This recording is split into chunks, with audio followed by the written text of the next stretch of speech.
Romanos capítulo 7, no verso 7, ele diz uma coisa: que diremos então? A lei é pecado? De maneira nenhuma. De fato, eu não saberia o que é pecado, a não ser por meio da lei, pois na realidade eu não saberia o que é cobiça se a lei não dissesse não cobiçarás. O que é que no capítulo 7 a gente aprende? Isso venha servir para o meu domingo, para a minha segunda-feira, para a minha terça-feira, para o meu dia a dia. Primeiro, gente, saber que a lei é boa, ela é santa, ela é boa, mas a gente precisa entender a sabedoria de Deus, a gente precisa entender, e a gente não vai conseguir penetrar na profundidade, na inteligência de Deus. Quando você pega esse texto, diz assim: mas a lei nos mostra o pecado. Pastor, então é ruim isso. Não, pelo contrário, é bom. Paulo disse que isso é bom. Gente, se a lei não dissesse que se eu pulasse daqui eu ia me machucar, o que ia acontecer? Eu ia pular. Existe uma lei que diz o seguinte: Costa Neto, se você ultrapassar essa barreira, você vai se prejudicar. Isso não é mal, gente. Isso é bom. Quando as pessoas falam sobre lei, a gente precisa entender que quando o apóstolo Paulo, ele escreve Romanos, o que é que existia naquela época, gente? O Antigo Testamento. Paulo apresenta Jesus através do Antigo Testamento. Então, a Bíblia, ela é do Gênesis ao Apocalipse. Há um erro, e aí não sei de onde vem essa crença, onde as pessoas, elas leem apenas o Novo Testamento. Não, a Bíblia precisa ser lida do Gênesis ao Apocalipse. A palavra de Deus, ela é do Gênesis ao Apocalipse. E qual é a importância da lei? A importância da lei é que ela mostra o que é o errado. Mas isso você precisa entender em um conceito. Quando eu sei o que é errado, eu passo ao que, gente? Acertar mais.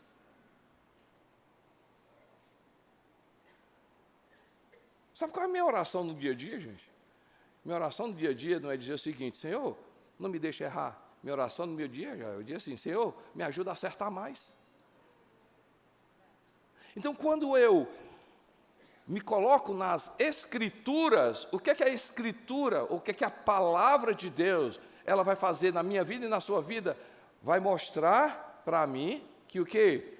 Que não é para fazer, Cristiano. Então, Paulo está dizendo o seguinte: a lei é boa, o mandamento é santo. Quando você vai ler o livro de Salmos, o salmista diz assim: a lei do Senhor é perfeita, o mandamento do Senhor é puro. Quando a gente vai ver nas Escrituras, lâmpada para os meus pés é a tua palavra,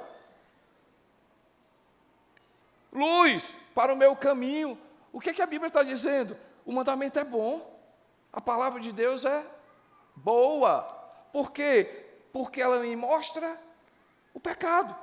Paulo, ele, na sua sabedoria, na sabedoria de Deus dado para ele diz assim: olha, a lei nos foi dada e eu não saberia o que é cobiça se a lei não dissesse não cobiçarás. Eu não saberia o que é qualquer outra coisa que desagrada a Deus se não estivesse escrito na palavra de Deus. Então, a primeira coisa que você precisa entender, por que Deus, Ele coloca os mandamentos. Há um texto da palavra de Deus, quando Ele falando aos seus profetas, diz assim: olha, sabe qual é a minha proposta? Quando Ele, ali especificamente para o povo de Israel, o povo, né, naquela época, escolhido de Deus. Deus tira Abraão, em Abraão ele cria um projeto maravilhoso, através de Abraão, ele levantar o povo hebreu. E aí quando você olha por todo o Antigo Testamento, qual era a proposta de Deus? A proposta de Deus é dizer o seguinte: mostrar para todas as nações. Olha a proposta de Deus, gente, coisa linda. A proposta de Deus era para mostrar para todas as nações um povo sábio, um povo próspero, um povo saudável, porque um povo que seguia os mandamentos de Deus. Nessa perspectiva, quando você lê o livro de Provérbios, capítulo 3, Provérbios capítulo 3, a partir do versículo 1, Provérbios capítulo 3, a partir do versículo 1, olha esse texto lindo. Ele diz assim, por favor, desculpe, Provérbios capítulo 2. Amo Provérbios capítulo 2. Na verdade, complicado não amar Provérbios. Mas olha aqui, no capítulo 2, a partir do versículo 1, sobre a lei, sobre os mandamentos, sobre a palavra de Deus. Estão comigo, pessoal? Sim. Nós estamos falando qual é a importância da lei. A lei mostra o pecado, mas não olhe isso como erro, como um problema, como algo que é desprezível. Não, eu sei que isso é bom para mim. Quando eu sei o que é errado, então eu vou acertar mais. Estão comigo, gente? Nessa perspectiva, a lei mostra o pecado. Para eu pecar, não, para eu acertar mais. Está bem, gente? Diz assim, meu filho, se você aceitar as minhas palavras e guardar no coração os meus mandamentos, se der ouvidos à sabedoria e inclinar o coração para o discernimento, se clamar por entendimento e por discernimento gritar bem alto, se procurar a sabedoria como procura a prata e buscá-la como busca um tesouro escondido, então você entenderá o que é temer o Senhor e achará o conhecimento de Deus. Pois o Senhor é quem dá sabedoria. Da sua boca provém o que, gente? Procedem o que, gente? O conhecimento e o discernimento. Da boca de Deus. E o que é a boca de Deus, gente? Vamos lá, pessoal, vocês são inteligentes. A palavra de Deus é o registro daquilo que Deus falou. Então, o que Paulo está dizendo a partir do capítulo 7? Ei, gente, ame a palavra. Obedeça a palavra. Siga a palavra. A palavra de Deus vai fazer você o quê? Uma pessoa mais sábia. A palavra de Deus vai fazer você uma pessoa mais inteligente. A palavra de Deus vai fazer de você uma pessoa mais sensata. A palavra de Deus vai trazer saúde para a tua vida. A palavra de Deus vai trazer paz dentro da tua casa. A palavra de Deus vai diminuir o que é a ansiedade do teu coração. A palavra de Deus vai dar discernimento. O que é discernimento? Diz assim, não, esse caminho eu não vou andar. Essa decisão não vou tomar. Isso aqui não é bom para a minha vida, porque a Bíblia fala, a Bíblia mostra, a palavra de Deus mostra. Estão comigo, gente? Nesse sentido, o apóstolo de Paulo diz assim, ei, o mandamento é bom, porque ela nos indica o pecado. Muda, tá certo? A mentalidade que tem que mudar em você, e assim, me mostra o pecado para eu pecar? Não, me mostra o pecado para eu acertar. Fala comigo, me mostra o pecado para eu acertar. Vamos lá, gente, me mostra o quê? Para quê? Para acertar. Vamos mudar a palavra pecado. Me mostra o erro para eu acertar mais. Vamos lá, gente, me mostra o quê, gente? Pela palavra de Deus, Nádia, ele vai dizer o seguinte, aí, isso aqui vai dar problema. O que é que você vai fazer?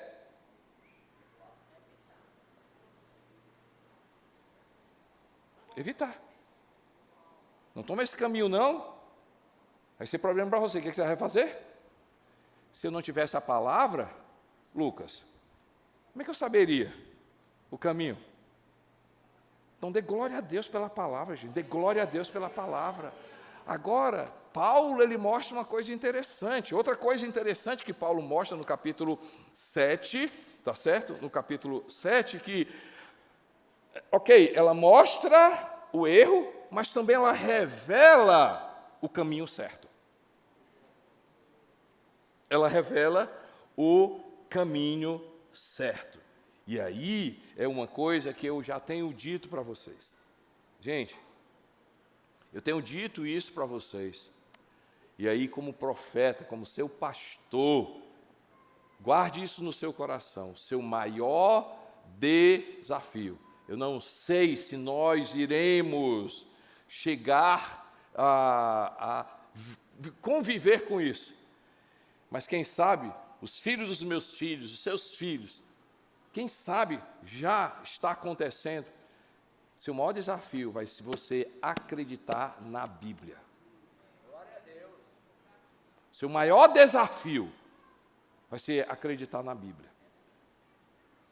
Porque o projeto maligno não é pontual. Gente, sabedoria de Deus. Percebe o quadro maior, enxerga o quadro maior. Tem muita gente brigando, discutindo, publicando, dando a cara, fazendo confusão por pontos que se discute na sociedade. Vou repetir. Tem muita gente perdendo tempo por assuntos pontuais. Cuidado com não sei o quê. Olha o que estão falando isso aqui, olha o que não sei o quê, olha o que não sei o quê, e gente se posicionando, mas não entende o quadro maior. O quadro maior é o seguinte: o diabo quer que a gente venha começar a discutir esses pontos pequenos. Mas por trás, ele está trabalhando no que?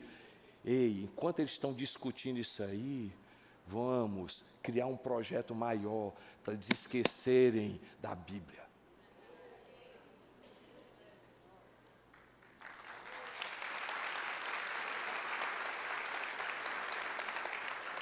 Eu não entro em pequenas discussões, porque enquanto o pessoal está discutindo não, e não liberta. O que liberta é o sim, sim, sim. Jesus diz assim: e conhecereis o que, gente?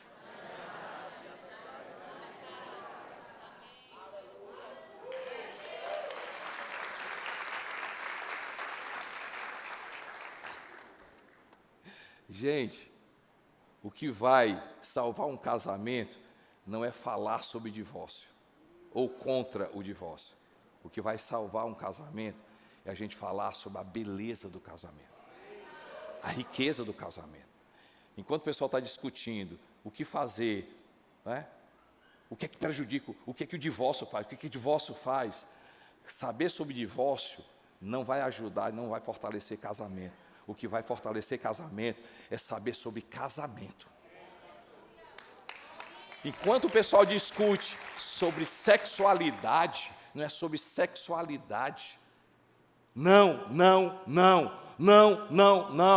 É sobre discutir o que, gente? O que é que liberta é a verdade. O homem de Deus, a mulher de Deus, o jovem de Deus, a pessoa de Deus, os valores de Deus, a essência de Deus, os princípios de Deus. Isso é que liberta. Enquanto o diabo está fazendo com que muita gente venha discutir o ponto aqui, ele está dizendo o seguinte: enquanto eles estão discutindo o ponto aqui, eles estão perdendo o tempo. Isso aqui não vai levar a lugar nenhum. Deixa, vamos fazer essa discussão, aumentar. Bota aí, quanto mais a pessoa falar isso aqui, mais seguidores. Quanto mais a pessoa falar do erro, mais aparece. Quanto mais isso aqui, mais a pessoa aparece. Deixa. Porque ele sabe que falar contra não liberta. O que vai libertar é você falar a verdade. É a verdade. É a verdade, é a verdade, é a verdade. Ei, pastor, o senhor não se posiciona contra esse assunto, não. Eu me posiciono, meu posicionamento é amar a Deus sobre todas as coisas. O meu posicionamento é a palavra de Deus acima de todas as coisas. Eu me posiciono a respeito de Jesus Cristo. Meu posicionamento é a respeito do Espírito Santo. É o Espírito Santo, é a palavra de Deus. Eu me posiciono em favor do reino de Deus. Eu me posiciono em favor da verdade da palavra. Eu me posiciono em favor do amor às pessoas. Eu me posiciono em favor do Evangelho de Jesus. Eu me posiciono em favor da igreja local. Eu me posiciono em favor da eternidade. Eu me posiciono em favor da verdade de Deus. É isso que liberta. O apóstolo Paulo está dizendo assim: ei, a lei mostra o erro para eu acertar mais, mas a lei mostra o caminho. A lei mostra o que, gente? O caminho. Se você pega na palavra de Deus, tá certo? E vale a pena, o dever de casa de vocês, gente, ler Romanos, tá bom? Ler Romanos. Mas leia, eu quero que vocês leiam um dever de casa para vocês, Salmo 119.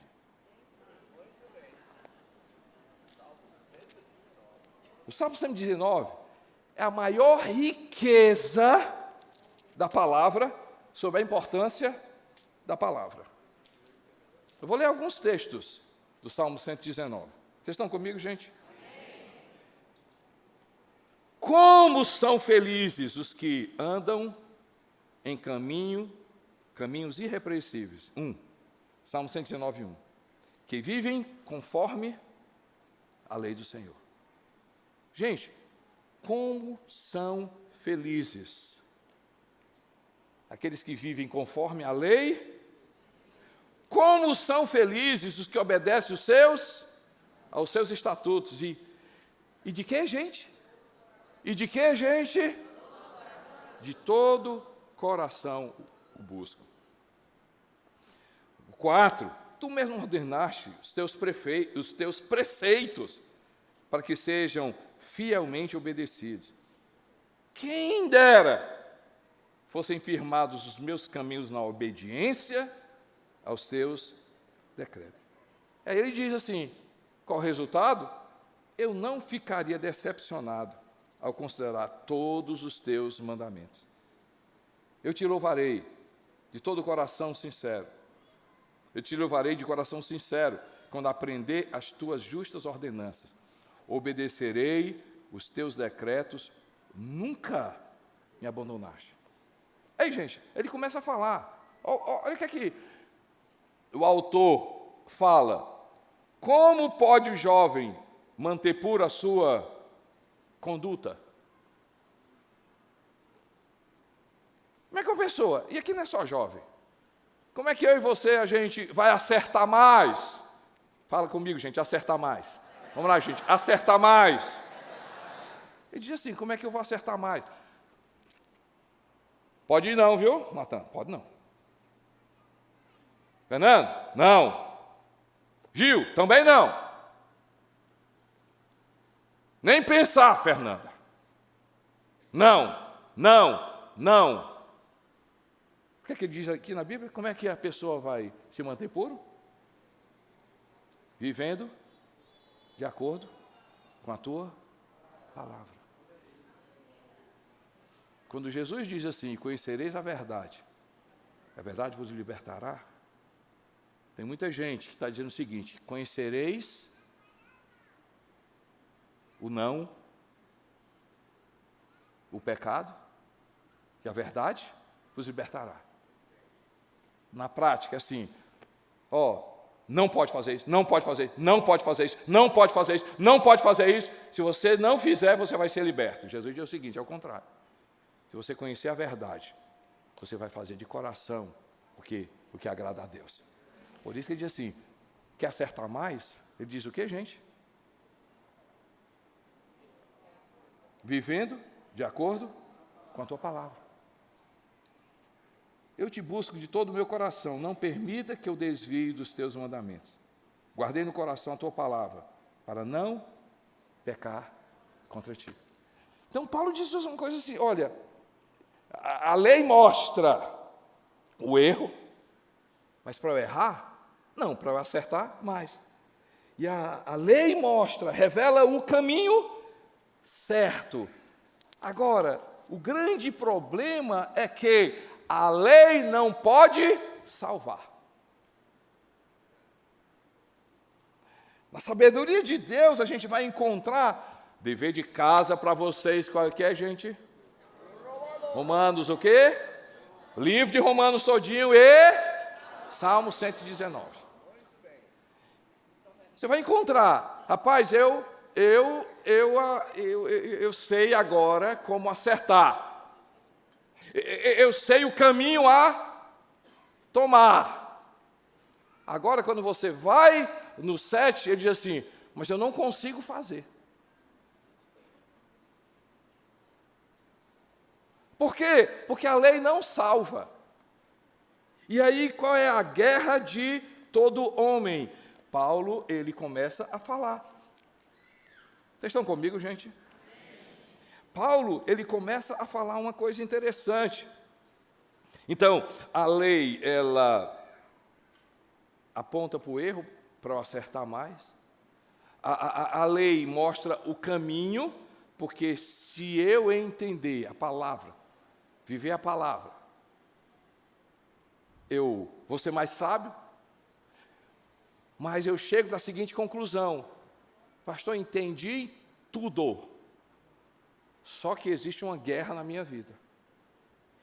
E o apóstolo Paulo diz, posso falar, pessoal?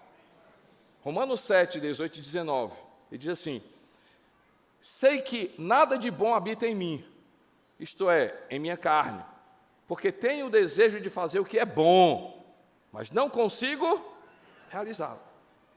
Pois o que faço não é o bem que desejo, mas o mal que não quero fazer. Esse eu continuo fazendo. E aí, quando a gente começa a ler a palavra de Deus, amar a palavra de Deus, a gente vai chegar à seguinte conclusão: eu sei disso, eu conheço isso, eu entendo isso, mas eu não consigo fazer. Vocês são iguais a mim, gente? A gente sabe de tudo. A gente sabe de tudo. Rapaz, como ter uma vida saudável? Você sabe. O problema não é. E aí eu coloco uma coisa. A questão não é a gente conhecer, a questão é a gente praticar. Conhecer tem a sua importância e liberta. Mas a prática vai nos transformar. Paulo chega o seguinte, vocês entenderam, a lei é boa, ele mostra o caminho, mas ele chega na seguinte conclusão, tudo bem, mas o bem que eu quero, eu não consigo fazer. E o mal que eu luto tanto, é justamente isso que toma conta da minha vida. E aí ele chega à seguinte conclusão, a lei não tem poder para salvar, ela só mostra. E aí veio Jesus Cristo na minha vida e na sua vida. O apóstolo Paulo começa a apresentar Jesus, assim, a única pessoa que vai fazer com que eu e você consiga fazer a vontade de Deus se chama Jesus Cristo de Nazaré. O Filho de Deus. Sem o Filho de Deus, isso aqui é importantíssimo, gente. Sem o Filho de Deus, a gente vai pegar a palavra e vai transformar em regra. E aí a regra mata, a lei mata. Vocês entenderam aqui? Se eu não tiver o sopro de Deus na minha vida, se eu não tiver Jesus Cristo na minha vida, se eu não tiver a ajuda de Jesus, eu e você podemos cair no perigo de transformar a palavra de Deus em regra. E foi isso que aconteceu na época de Jesus, e por isso que você vai ver a luta de Jesus contra os religiosos da época. Porque os religiosos da época, sem o conhecimento, sem o poder do Espírito, sem Jesus Cristo, quiseram o quê, gente? Dizer o seguinte: nós vamos conseguir viver os mandamentos. Nós vamos conseguir viver o que é a palavra de Deus. Nós, pela nossa força, pelo nosso braço, a gente vai conseguir fazer a vontade de Deus. E aí a gente olha para a nossa natureza e diz o seguinte: a gente não consegue. A gente não consegue. E qual é a proposta, gente? A proposta de Jesus, eu quero encerrar com isso. A proposta de Jesus é Ele entrar na minha vida e na sua vida e fazer com que a palavra de Deus deixe de ser uma imposição e se torne prazer para mim e para você. A proposta de Jesus, Paulo diz assim: graças a Deus.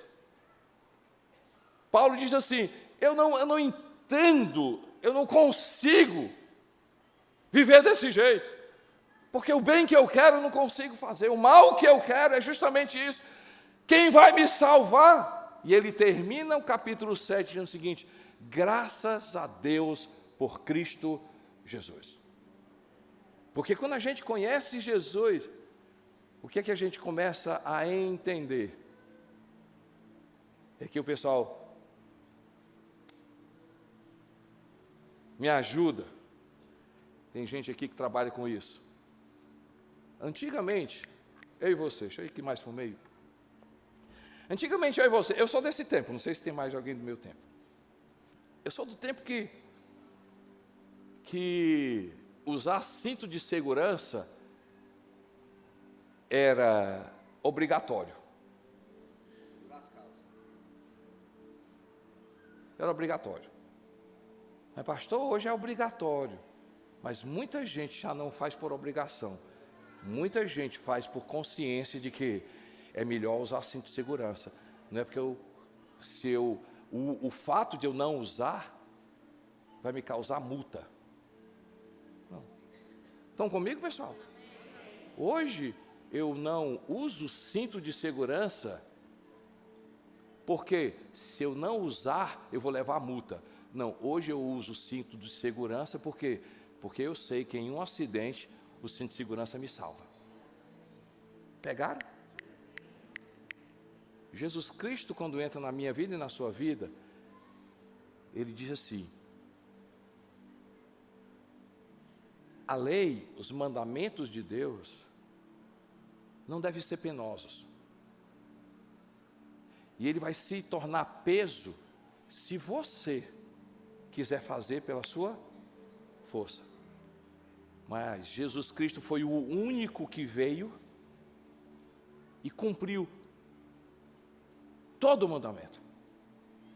E Ele disse assim: você não precisa cumprir todos os mandamentos, mas se você tiver a minha vida, aquilo que você precisa fazer, eu vou te dar condição para você fazer. E você não vai ter que usar cinto de segurança porque você é obrigatório. Você vai usar cinto de segurança porque é bom para a sua vida.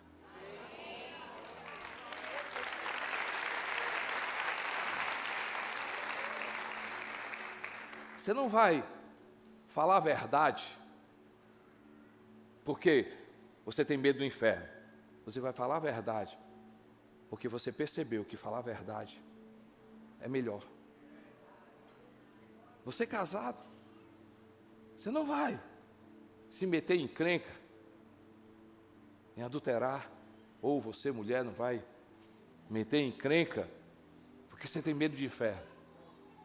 Você vai fazer porque Jesus Cristo na tua vida vai mostrar que fidelidade e lealdade é saudável.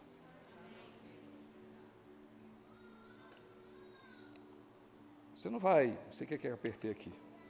Você não vai sei lá. E aí eu poderia dar uma lista de coisas. Não vou parar de fazer. Você não vai conseguir. Mas se você começar a ter Jesus na tua vida, o que é que vai acontecer? O poder do Espírito Santo em você vai te dar condições para você perceber que ali é boa, o mandamento é santo. Mas isso eu não consigo, a não ser por meio de Jesus Cristo. Olha a beleza, gente, de Jesus Cristo. Olha a beleza de Jesus. A inteligência de Deus, a sabedoria de Deus. Deus encerra todo mundo em uma condição, eu e você. Ei, é impossível cumprir a lei. É ou não é, gente? É impossível. Um negócio terrível se chama carne. Minha vontade é uma luta. Rapaz, eu quero me controlar, mas deu não, saiu o brilho celeste. Rapaz, eu fiz o possível para não me irritar, mas eu parti para a briga. Depois eu digo, cara, como é que pode, bicho, como é que eu fiz um negócio desse? Cara, eu estava tão bem, soltei uma besteira. Depois eu disse assim, meu Deus, como eu me arrependi. É isso que Paulo está dizendo. Eu sei o que é o certo, eu sei o que é o bom. Ei, no coração, você quer acertar. No coração você quer fazer a verdade. De coração esse vício não pertence a você. Deus sabe a luta que você passa nessa área da sua vida. No fundo, você não quer meter com essas conversinhas. No fundo, você quer negócio lícito, no fundo, mas você não consegue. Deixa eu te falar uma coisa, só tem um jeito para mim e para você: Jesus Cristo. Jesus Cristo. Jesus Cristo. Jesus Cristo. Jesus Cristo. Diz comigo, graças a Deus por Jesus. Vamos lá, graças a Deus por Jesus. Graças a Deus por Jesus Cristo. Tem uma palavra para você nas unidades prisionais.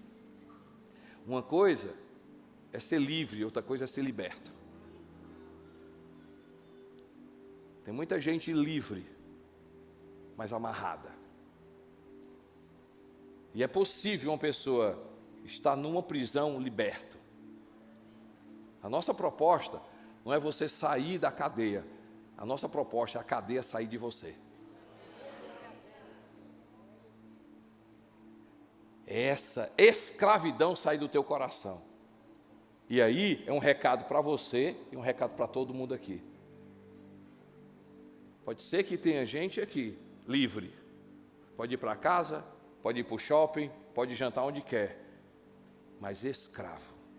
E hoje Jesus Cristo veio aqui para quebrar a escravidão na tua vida. Vamos ficar de pé e agradecer o nome do Senhor Jesus.